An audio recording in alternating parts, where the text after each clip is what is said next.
Good afternoon and welcome. Thank you all for finding time to attend our fifth IPA Power Hour webinar on creating a diverse and equitable energy workforce. My name is Megha Hamal and I'm the Communications Manager for the Illinois Power Agency. To get started, let's go over a few housekeeping items. Today's session is being recorded. A recorded version of this session will be available on the IPA website under Events, along with a PDF of the presentation slides sometime this afternoon. To reduce any background noise, all participants are muted upon entry. Please feel free to ask questions at any time during the webinar. We will reserve some time towards the end of the presentation to address these questions. To submit questions, please use the chat feature at the bottom of the Zoom window. We've also enabled live transcript for the webinar. If you wish to hide the live transcript, you may click on the live transcript button and then click hide subtitle. In today's webinar, we will discuss how the recently enacted Climate and Equitable Jobs Act strengthens equity and diversity requirements for IPA-administered incentive programs and procurements. Our presenters for this session are Illinois Power Agency Director Anthony Starr and Illinois Power Agency Diversity, Equity, and Inclusion Manager Sharon Johnson. I would like now to give you a quick overview of the IPA Power Hour webinar series. IPA Power Hour is a newly launched series of educational and informative presentations on a wide range of clean energy topics and emerging issues.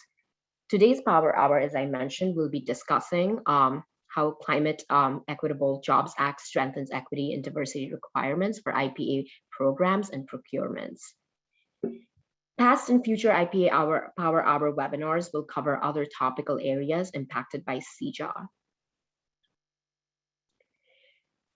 During this Power Hour webinar, we will not cover items from Public Act 102-0662 related to stakeholder feedback process, related to the adjustable block program opening and the revised long-term plan development.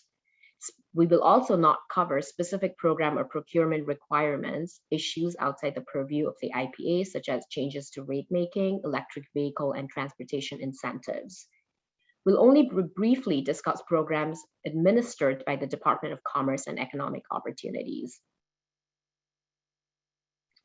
Here's a quick snapshot of the Power Hour webinars that are coming in the next few weeks. Our next Power Hour webinar will be on decarbonization from coal to renewables, which will take place on Friday, December 10th from 12 p.m. to 1 p.m.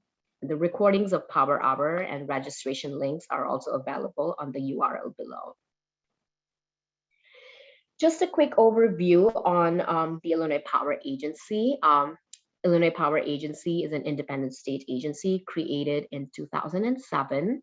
Agency duties include development and implementation of procurement plans for electricity supply for default service customers, development and implementation of other procurement plans, such as those to support at-risk nuclear plants, and implementation of the renewable portfolio standard, which includes developing the long-term renewable resources procurement plan, conducting competitive procurements for utility scale projects, and managing programs for community solar and solar for homes and businesses.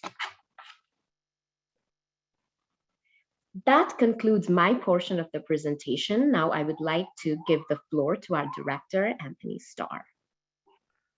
Great, thank you, Megha. Next slide, please.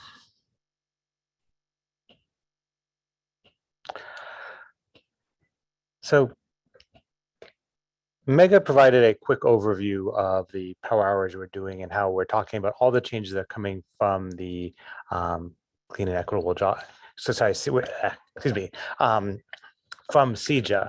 So as we looked at the legislation as it was developing and being debated, and we were thinking about the Illinois Power Agency and how we wanted to adapt and grow for a new future, a number of things our initiatives were taking place at the IPA to sort of reorient our organization, our agency, to a way things will be going in the future. One of the first key steps in that was hiring a diversity, equity, and inclusion manager, Sharon Johnson, who will be presenting later in this presentation.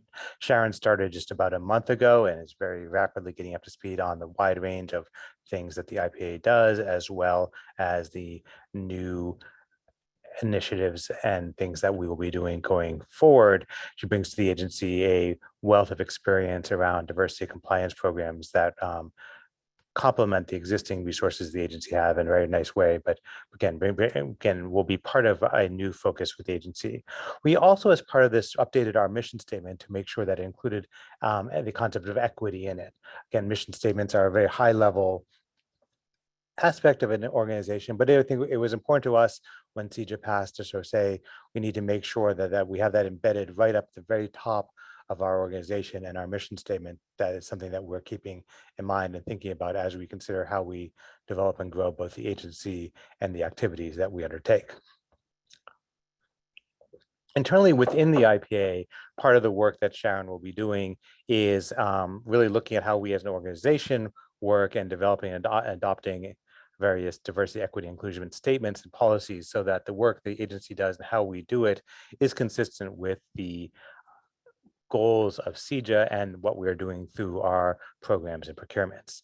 And so obviously the key portion of this, and what I believe most of you are here to hear a little bit more about today, is how the new provisions of CEJA will work in terms of changing the focus on diversity, equity in renewable energy programs and procurements.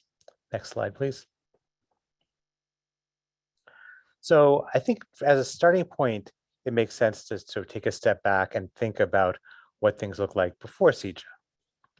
So the Future Energy Jobs Act has established the adjustable block program, the Illinois Solar Fall programs, as well as a number of job training programs. But if you go back even before that, when the IPA was created back in 2007, our primary focus was on energy procurements for customers who did not switch to other alternative suppliers and certain renewable energy activities that mostly were conducted through competitive procurements, really more at the wholesale level for renewable energy credits, out there with a few exceptions for specific programs that focused on distributed generation projects. The IPA before the Future Energy Jobs Act, really everything we did was based upon competitive procurements, where what was selected to participate or get contracts, whether we sell energy or sell renewable energy credits, was price-based. A very simple way of doing things, but also a method that did not sort of look at the bigger impact of how who was being awarded contracts would sort of fit into bigger societal goals. With the Future Energy Jobs Act and the new programs that were established, we had some new opportunities to begin to think about workforce and equity issues. They were the following. So for the adjustable block program, which is the larger solar incentive program that we run, we had that program. We initially had the idea that the vendors in the program submit projects in batches, and we had a certain minimum batch size requirement. One of the things that we definitely heard a lot about as we were sort of developing our initial plans for that, and what are the barriers of entry for smaller MWBE approved vendors was really getting up to scale. So we had the idea of a initial batch size could be smaller for MWBE approved vendors in the adjustable block program as a way to reduce that barrier. In the end, that provision actually had very little effect. I believe we only had one or two approved vendors make use of it. I think the scaling up that we thought might be an issue there may not have been as much of an issue, in part because we also allowed a model for aggregators who could work with smaller firms to sort of pull together their projects. So in the end, the focus in the adjustable block program was fairly limited. For Solar for All, we did two things. The first was based upon some provisions in the Future Energy Jobs Act that I'll go into a little bit more detail on the next slide. There were requirements around the utilization of the graduates of the job training programs. The other thing we did is that Solar for All included project selection protocols for when we had more applications in a sub-program than there was funding available. And Illinois Solar for All is the program that supports solar for low-income households and communities. So when we initially developed our project selection protocol for Solar for All, we included in it, it's a points-based system where projects get evaluated and score points if they're an environmental justice community or a low-income community, for example. There's some size of projects and locational considerations, but also there were points available for approved vendors in the programs who were MWBE. Starting with the 2020 to 2021 program year, and then again for the most recent year, we expanded that project selection process to also include points where an approved vendor who is not an MWBE approved vendor would commit to using MWBE subcontractors for at least 50% of the contract value. And this was a way that I think we realized that in our initial model, focusing at the approved vendor level didn't really get as far down into the supply chain as we might want in terms of the installers and other entities working on a given solar project.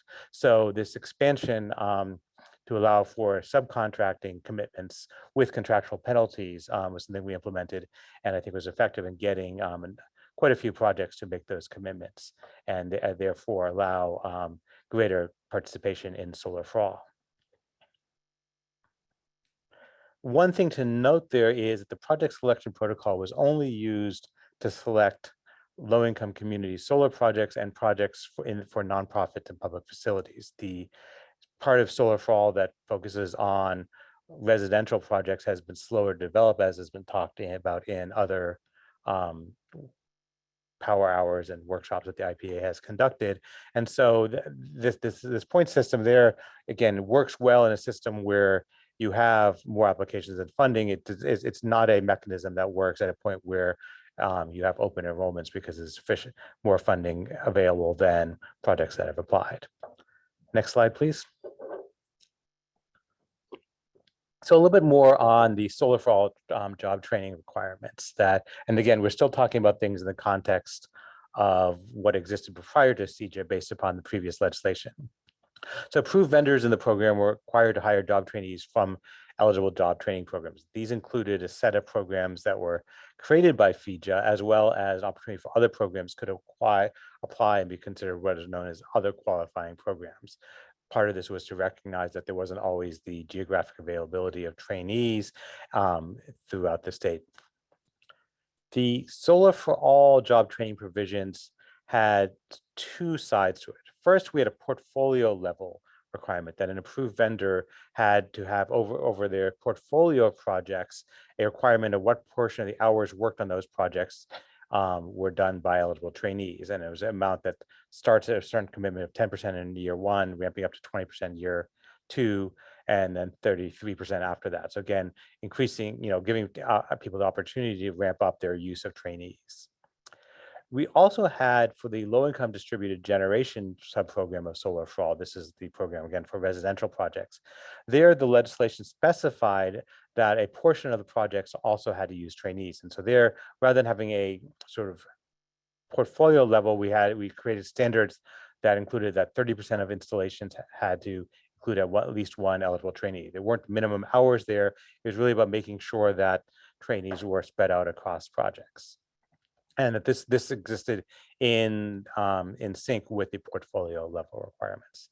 So this sort of sets the stage of where things were prior to CEJA, where we had certain aspects of our programs that looked at job training opportunities and how to bring in people from the job training programs. But the Solar for All program is a much smaller program than the adjustable block program, and there were the training programs out there, and it would seem that probably most of the people coming out of those programs were finding work maybe in other aspects of the solar industry and not necessarily always in Solar for All. Next slide.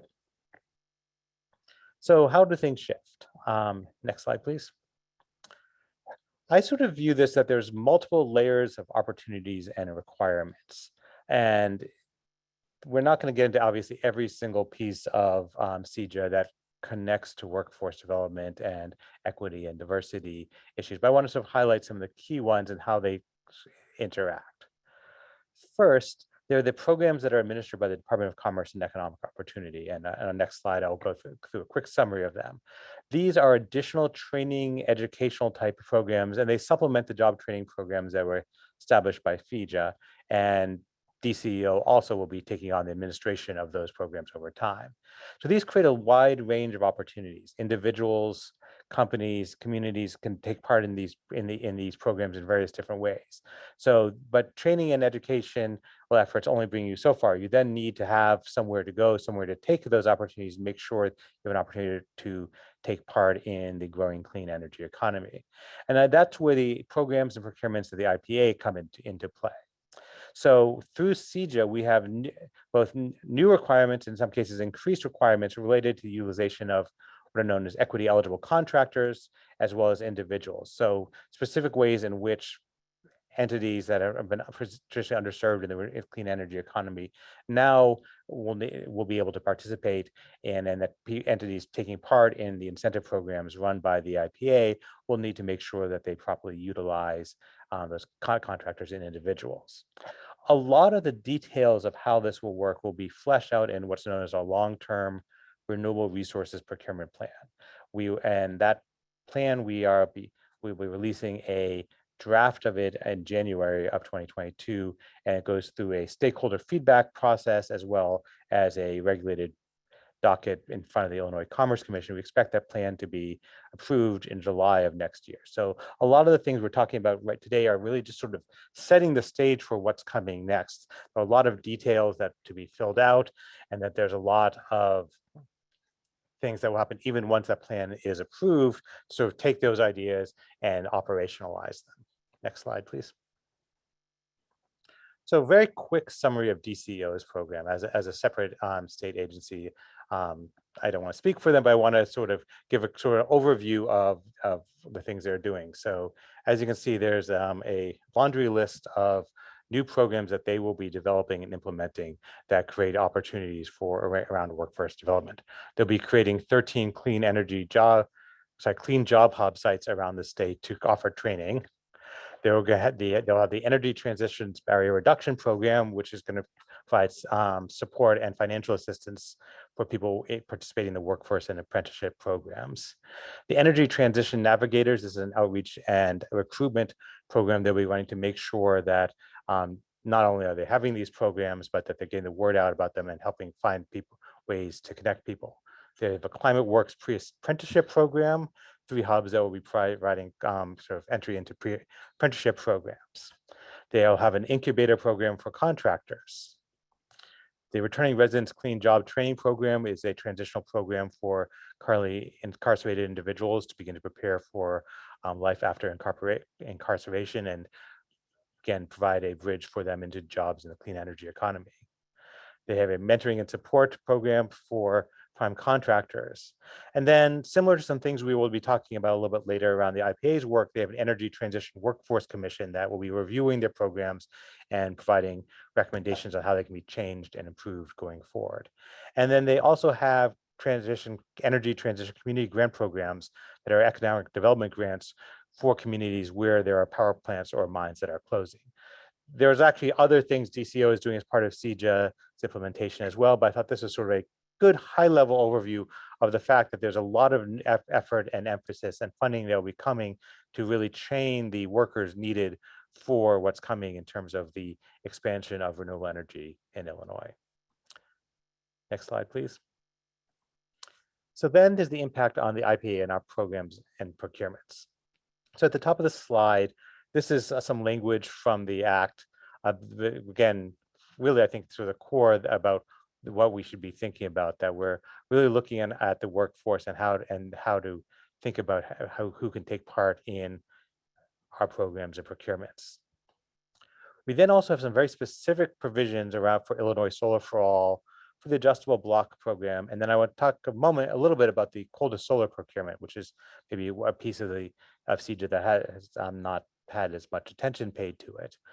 So I'm going to talk a little bit about those specific changes, and then what ties this all together is what's known as an equity accountability system. And I will turn it over to Sharon. She will walk through how that works, and that is going to be really the structure that creates the requirements on the participants in our programs and procurements to make sure that all of these pieces come together, that the individuals coming out of programs who are equity eligible are provided the opportunities to work in this new economy. Next slide, please. So a couple key equity eligibility concepts that I think are helpful to learn and think about, because these are going to be used in a lot of different places. They're used in specifically for the adjustable block program in one of our subcategories for equity eligible contractors. The concept of equity eligible persons is used in that equity accountability system. And then also some of the other programs administered by DCO also look at these concepts as well. So these are a set of concepts that that are new, introduced by CEJA, that are really the organizing principle of how much of the focus of the law on equity and diversity is being put into practice. So just to run through how this works, the starting point is the concept of an equity eligible person, which the law defines as someone who would benefit from equitable investments by the state designed to combat discrimination. So how do you become an equity eligible person? Well, there's 4 different ways. You could be a graduate of one of the various job training programs. The law specifically lays out which ones. You could be someone who has participated in the foster care system. Persons who are formerly incarcerated are also equity eligible persons. And then the final category is that you live in an equity eligible investment community. So the next question then is, what is an equity eligible investment community? There are areas that are designed, as the law says, that would benefit from equitable investments by the state designed to combat discrimination. So there's 2 ways these are defined. One is what is known as the R3 areas. These are areas that were defined through the legislation from several years ago that legalized cannabis in Illinois, and was used in that legislation as a way to define where investments for that industry would come. And the second would be the environmental justice communities that we've used in the Illinois Solar for All program as a way to target that guarantee that at least a quarter of the Solar for All projects are in environmental justice communities. So on the slides, there are links to where you can find maps of these 2 types of communities. There's a fairly large overlap between the 2 of them, but certainly differences as well. So again, this is sort of how someone becomes an equity eligible person when you're talking about someone at the individual level. The next level up is the concept of an equity eligible contractor. So an equity eligible contractor is a business that's majority owned by an equity eligible person. It could also be a nonprofit or a cooperative where the majority of the board are eligible persons, or it could be, if in the case of like a sole proprietor, an individual offering services. So again, it's just a small bit. So when again in sole practice, it could be an equity eligible person, but because of being an equity eligible person, also then becomes an equity eligible contractor. So I know this is a bunch of layers to think through, and we're still in the process of developing the details of how some of the qualifications for this and the process for application. But these are concepts I think to learn and get used to, and you'll be seeing them over and over again in coming months and years as we put all of this into practice. Next slide, please. So some specific changes to Illinois Solar for All. The first is a focus on small and emerging businesses, particularly those that are in low-income and environmental justice communities. So we're going to be looking at ways in which we can do more outreach to make sure that those businesses are taking part in Solar for All, and you'll be seeing some programmatic changes being proposed through our long-term plan for that. Another aspect of the changes to Solar for All comes from expansion to the job training requirements. So you may recall that I described how we had a portfolio level requirement for the use of job trainees, but then specific to the low-income distributed generation sub-program, the program for residential projects, that is where there was a portion requirement that also a portion of every project, of the projects in a vendor's portfolio, had to use trainees. That concept of the portion now is expanded to other programs within Solar for All. So you'll see that same requirement manifesting itself for community solar and for nonprofit and public facilities projects participating in Solar for All. The final big change to Solar for All is that it will be a more active role for the program administrator, facilitate the placement of graduates of job trainings. This has, I think, been a little bit of a challenge over the last few years in that there are a number of job training programs out there, and then how people from those programs find solar for all vendors who are installing projects and vice versa has not always, it's been a little hard to figure out how to best coordinate all of that. So the program administrator will really be sort of stepping up and taking a more active role in facilitating that. Next slide, please. For the adjustable block program, there's some specific changes that take place. There's a new category within the adjustable block program for what's known as community-driven community solar.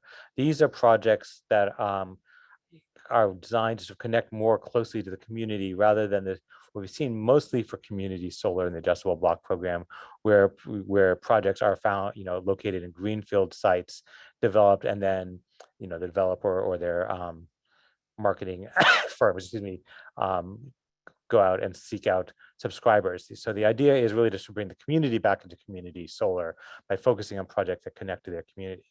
Within the criteria in the law around how we select what projects participate in that category of the adjustable block program, there is language around the idea of complementary opportunities, and then specifically list out several of those workforce development programs that DCO will be administering. So I think that's a really interesting idea, that when we're thinking about community-driven community solar, one of the ways we're thinking about which projects would be participating are ones where they connect back to workforce development, and then working on developing a project in your community then can become a way to have the work experience that you can bring to other jobs in the future going forward. We also have a new category for projects from the equity eligible contractors, a carve out of the adjustable block program specifically for equity eligible contractors, defined as I did on a few slides ago. One of the key components of this category is that one of the challenges that we've heard is that access to capital for developing projects can be a real barrier to entry into the industry, and that the way solar incentives in Illinois are designed, where they are not paid out until a project is completed, can certainly be a challenge for smaller businesses that don't have that sort of cash flow. So one of the opportunities that will be available for equity eligible contractors is the ability to have an advance of a portion of their contract value to help them, with development and financing. And so I think this is an interesting new way of thinking about how do we make it easier for new entities to come into the business through a slightly different contract mechanism. Initially, 10% of the adjustable block program's capacity is set aside for equity eligible contractors. That's designed to grow to 40% over time. And one of the things we'll be looking at in our long-term plan is the rate at which that and how that should be implemented. There also are prevailing wage requirements that are going to apply to most projects in the adjustable block program. There are exceptions for residential projects and projects at houses of worship. The prevailing wage requirements help ensure that the workers in the clean energy economy are being paid a good wage, and really are able to sort of prosper in society. We also then have the requirements related to the equity accountability system that Sharon will be going into shortly. This is really what ties this all together. These are specific places within the program that create opportunities, but the equity accountability system, in my mind, is sort of really the thing that pulls it together and makes sure that across the scope of programs and procurements that the IPA runs, that the entities participating are really focusing on the use of contractors and individuals designed to increase the diversity of the industry. Next slide, please.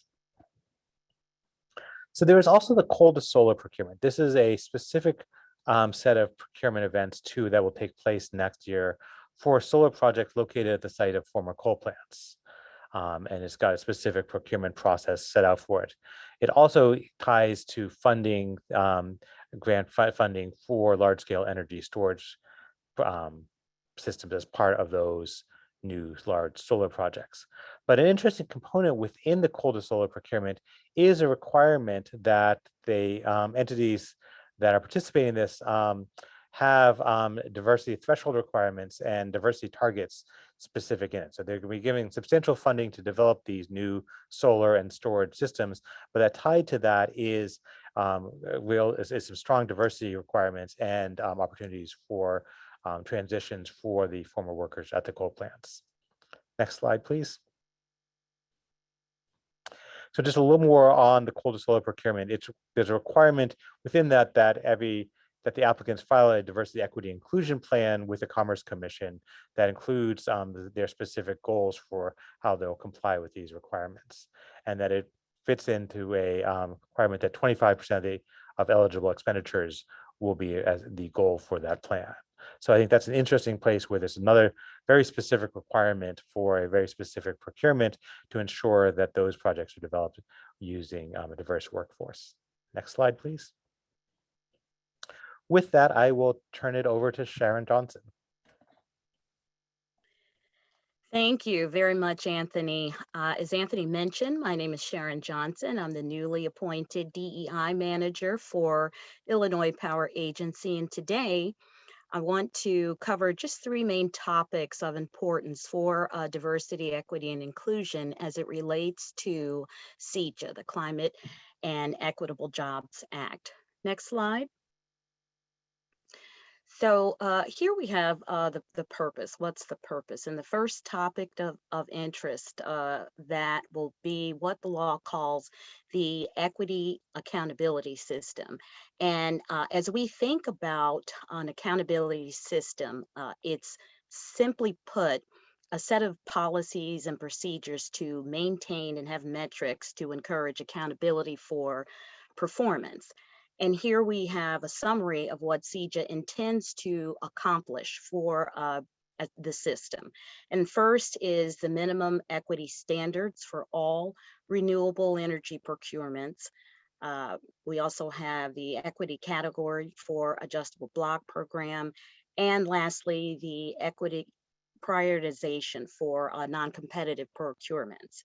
And of course, the reason for this is successful advancing the prioritization of access to all clean energy economy for businesses and workers, especially from areas that have been excluded from economic opportunities and also have been, as the law says, disproportionately experienced negative public health outcomes. And this system will also make certain or ensure the successful advancement of equity across Illinois, particularly for communities that have been historically excluded from these opportunities in the energy sector. And they also have an opportunity to participate. Next slide. So when will this take effect? When we think about the accountability system and when we're going to see these items in place, looking at this graph, what you're viewing from left to right is a timeline for the system. So the agency is seeking approval for the long-term plan in July of 2022. After that, the commencement of the energy delivery year will be June 1st, 2023. And then also at that time, this will initiate the EAS, the Equity Accountability System. Next slide. Here we have a few of the criteria that'll be utilized to gauge project performance and also assist vendors with executing the equitable practices that need to be accomplished. And some of these features will include what you see listed here: a few system standards, the compliance plan, submittal and reporting, review of the plans, enforcement and standards. And this will include good faith efforts, waivers, the agency reporting of data, and also the frequency. We'll review training, guidance, and support, and also modification to the system. Next slide. So when we talk about system standards, CEJA outlines basically a minimum equity standards for all renewable energy procurements. And what that will include are two: the adjustable block program as well as competitive procurements. And so simple definition of the ABP is a solar incentive program to facilitate the development of distributed generation and community solar projects. a brief definition of the competitive procurements, and what this is the process that ensures a competitive procurement procedure to develop bid application requirements and bid evaluation methodology. And these standards will increase access for equity eligible contractors and persons across the programs associated with the project workforce, and also how the equitable provisions are defined for the workforce. Next slide.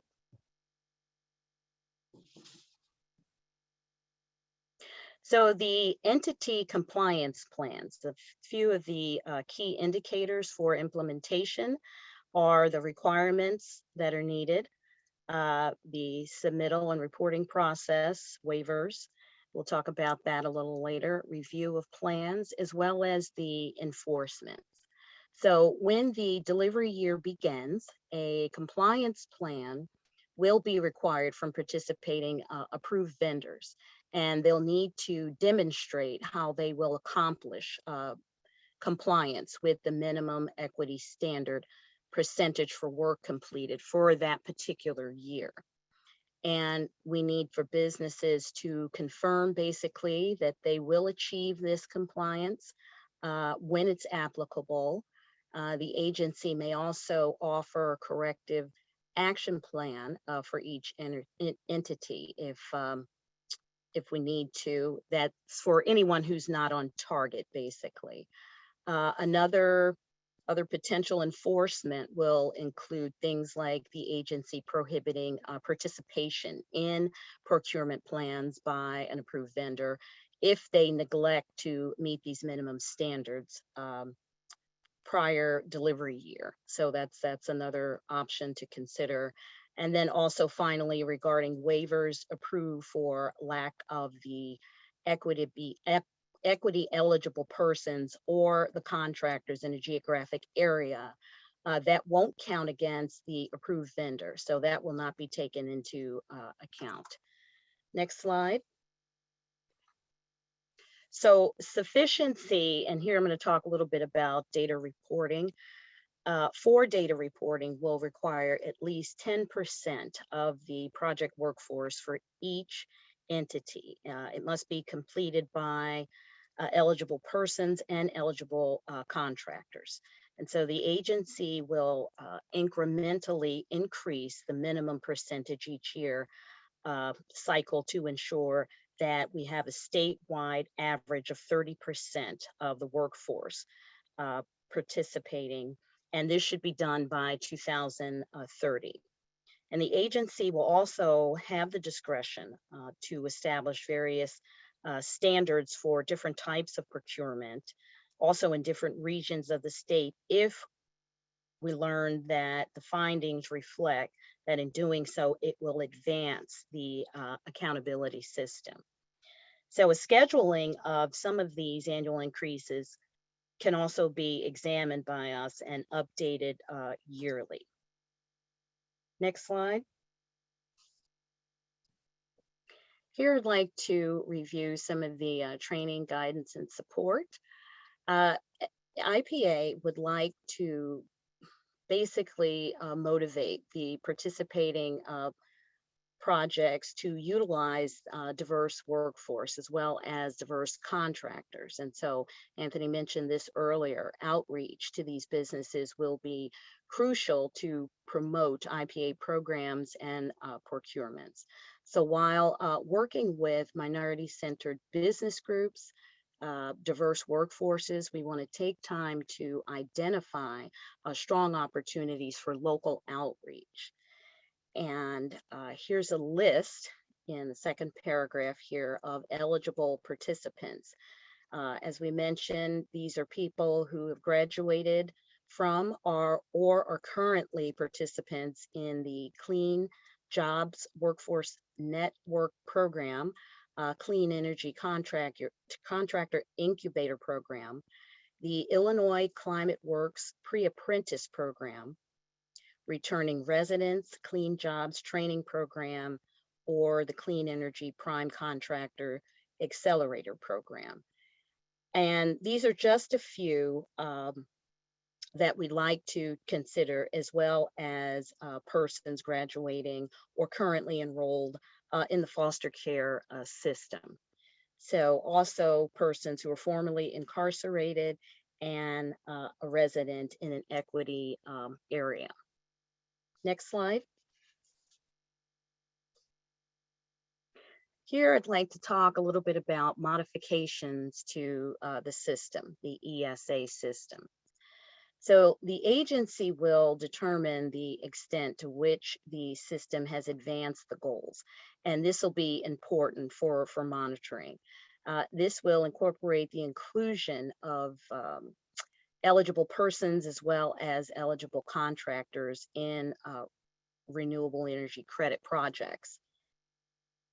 So at that point, if the agency finds that the accountability system has failed to meet those goals to the fullest potential, we can make revisions to some of the following criteria. And this is going to be the first item, the percentage of project workforce or other appropriate workforce measures, definitions of maybe investment eligible persons and equity investment, and such other modifications, whatever we deem necessary to advance the goals of the system.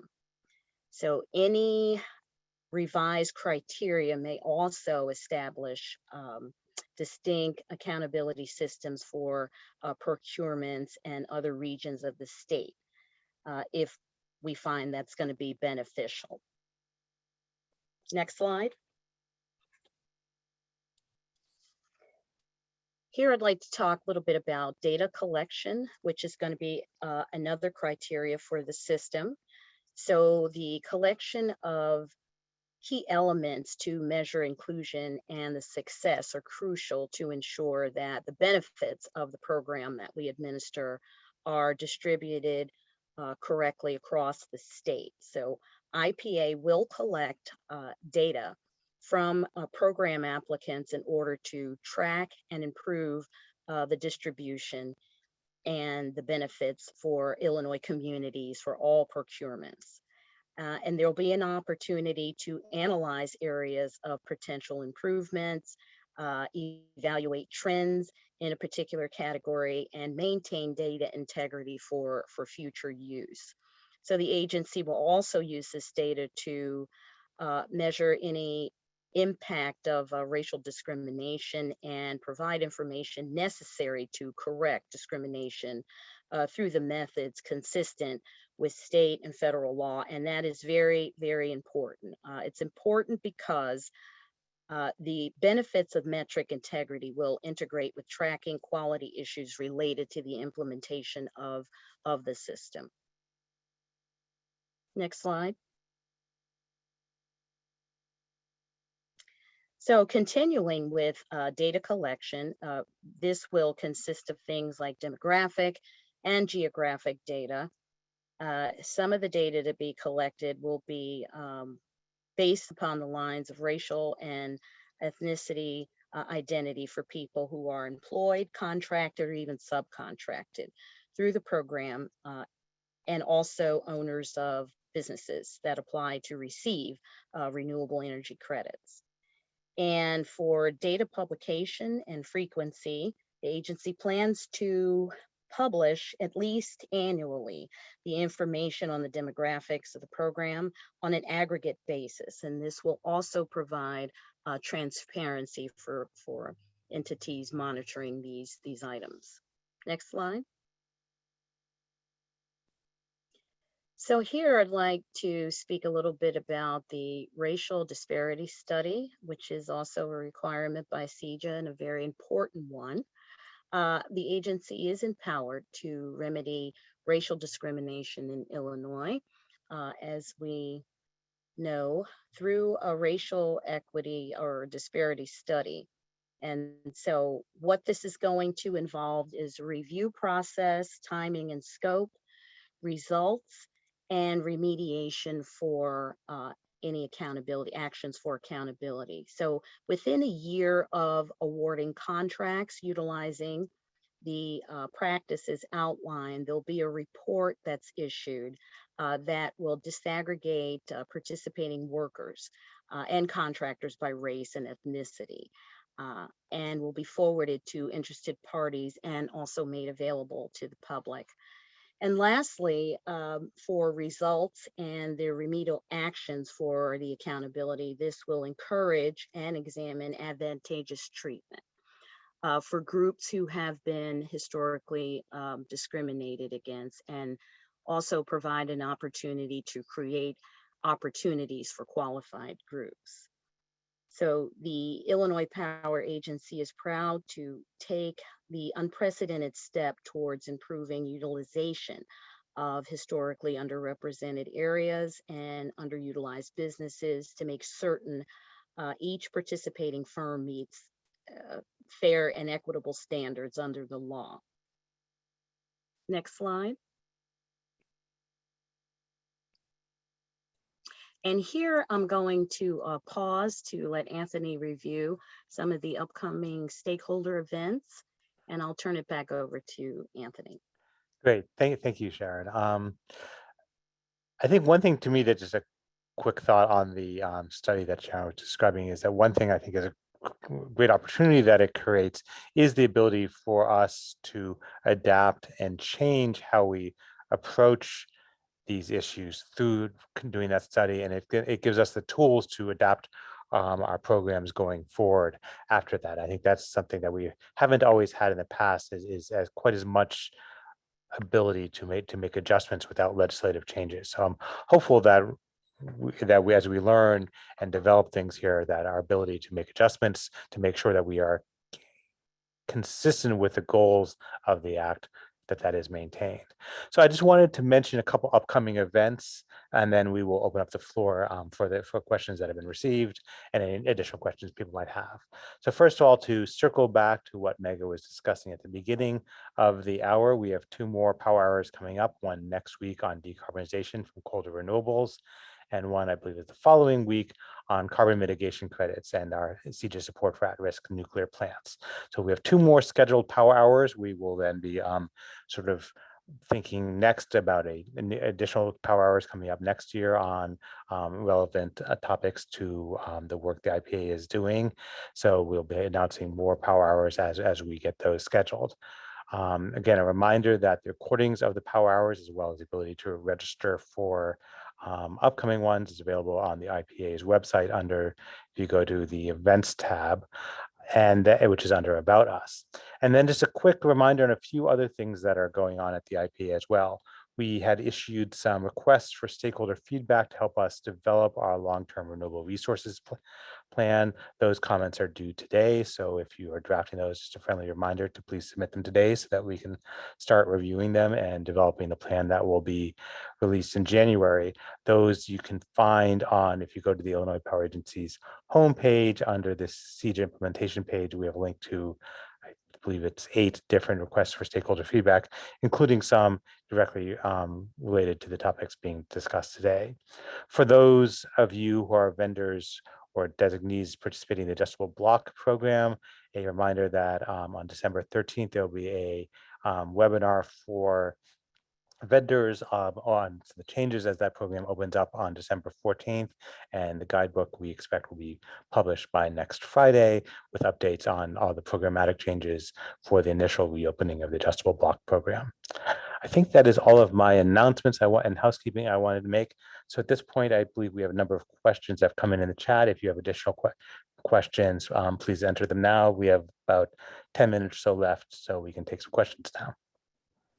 Thank you, Anthony. Yes, we have received some questions. The first question is, will there be a third-party certification for this, or will they be self-certified? I think this is in reference to the equity eligible contractor. Thanks. So we are still finalizing some of the details of the certification process for equity eligible contractors as they relate to the Adjustable Block Program. Those will be released in that guidebook I just mentioned next week. But in general, it will be a process where it's not where entities wishing to be considered an equity eligible contractor will need to submit a variety of information to our program administrator for review. Thank you.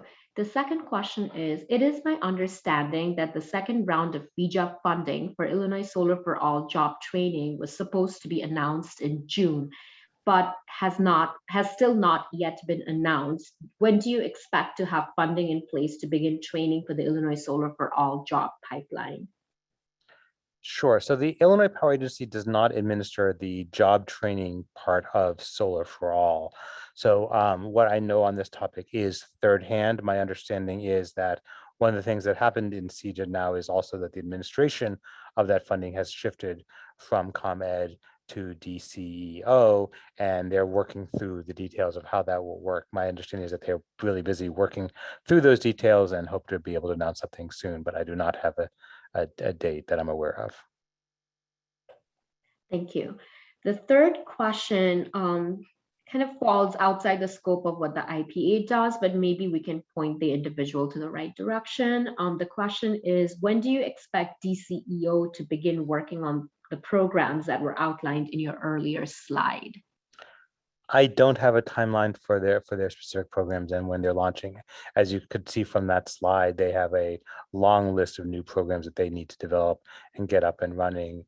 They'll need to select implementers, et cetera. So I don't have a specific timeline, but just looking at the scale of what they have, I imagine it will take them many months. We can certainly look into that. Maybe that's a possible topic for a future event by the IPA as DCO is further along in their implementation plans. Absolutely. The fourth question we've received goes, how will employers in this space identify existing diverse employees at their workforce in order to select them for these specific projects?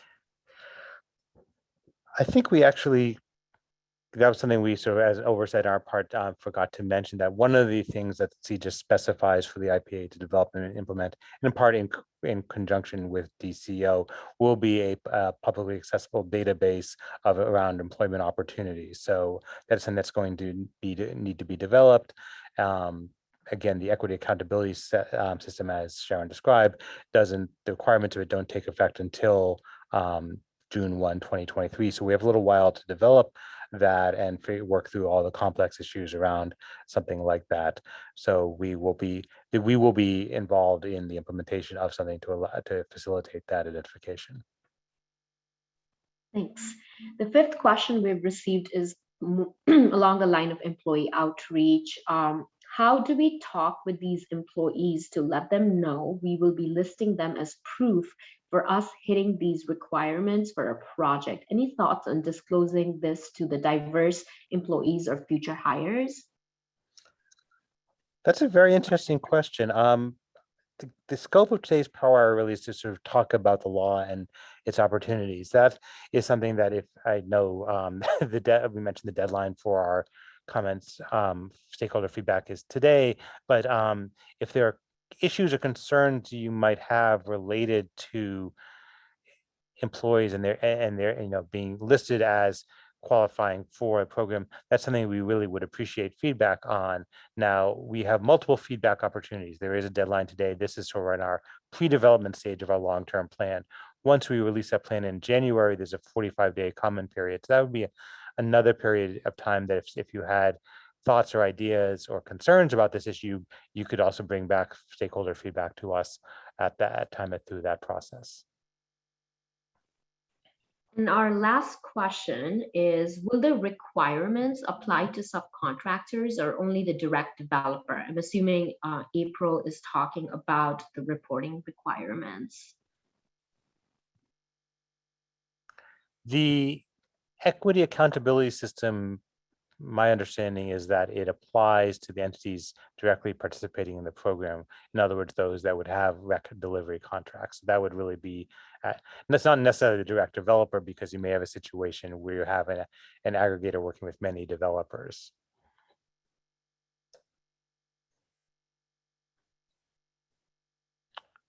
Those are the only questions that we've received, unless anyone has any question, maybe we can give maybe a minute or so to see if we get more questions.